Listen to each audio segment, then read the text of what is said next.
All right, here we have cosine of 120 plus 135. So we're going to have to use the cosine identity where we add two angles. We're going to let u be 120 and w be 135. This would be the identity product right here. So now I'm going to go find the cosine of 120 and cosine of 135. Well, cosine of 120 is negative 1/2. If you look at your inner circle.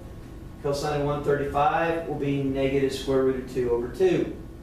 At 120, it's going to be a positive y, but I'm minusing that positive y, and it's going to be square root of 3 over 2. And this one will also be a positive square root of 2 over 2. So I'm going to multiply these. Now, negative is going to make a positive. 1 times square root of 2 is going to be square root of 2.